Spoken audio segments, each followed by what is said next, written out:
computer, make sure you can get us on your local cable provider. Go to u2america.com and enter the zip code to find out where you can find us locally. I'm Barry Nussbaum filling in tonight for Dr. Gina. Welcome back to America Trends.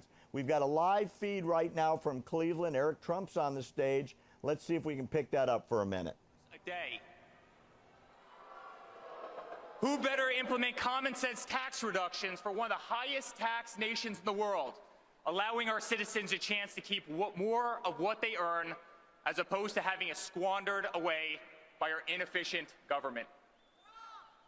Who better negotiate the return of countless American manufacturers like Nabisco and Ford and Carrier and so many others back to the United States where they began than a man who has single-handedly employed tens and tens and tens of thousands of people around the country?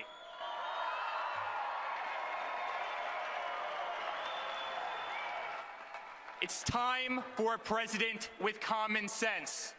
It's time for a president who understands the art of a deal and appreciates the value of a dollar, our tax dollars.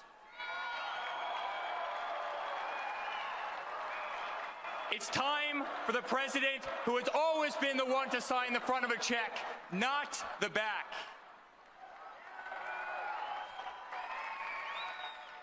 Throughout my father's career, he has been repeatedly called on by government to step in and save delayed, shuttered, and grossly over-budget public projects. Everything from the exterior of Grand Central Terminal in New York to the iconic old post office in Washington, D.C., just to name a few. Back in 1986, the city of New York tried to refurbish a simple ice skating rink in Central Park. The project dragged on for over 6 years and ballooned to over $13 million, $5 million over an already inflated budget. That's when my father, who overlooked this disastrous construction site from his office window each and every day, decided he had to step in. Disgusted by government incompetence and ineptitude, he invested $2 million of his own money in order to complete the project. What had taken the city over half a decade to botch, my father completed in less than 6 months, 2 months ahead of schedule, and over $1 million under budget.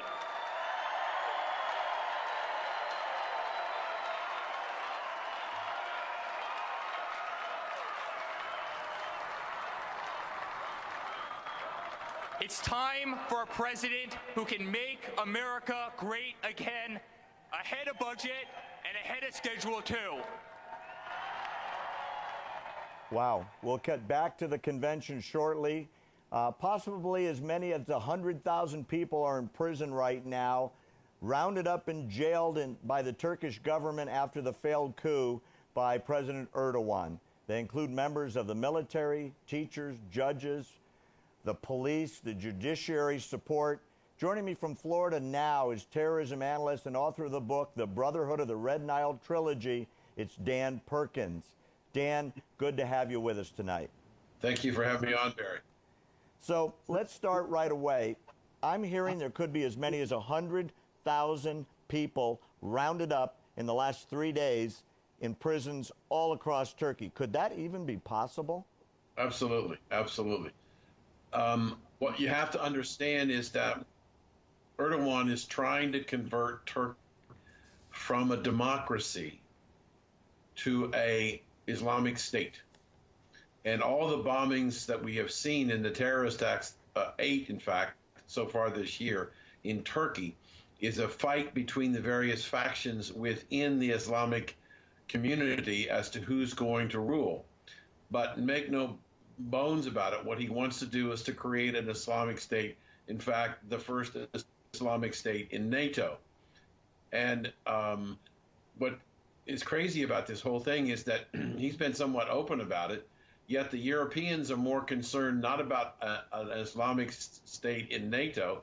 They're concerned about whether or not an Islamic state belongs in the EU because Turkey's applying for membership in the EU. So this is all part of a plan to change the culture of the country to an Islamic state. If you understand that the colleges and universities, both public and private, are being closed and tens of thousands of school teachers and professors are being fired. He's trying to quench the opposition in the colleges and universities and the student body to converting to a Sharia country. So let's go back to the premise of that, Dan. Over the last century, the military has been the protector of secularism in Turkey, ever since it actually stopped being the Ottoman Empire. This is the first coup that the military tried that failed. Is this the end of the defense against Sharia in Turkey at this point? Has the military lost permanently? I have to tell you that I'm not convinced that this was a legitimate coup. I think Erdogan orchestrated this because he needs to get tighter and tighter control.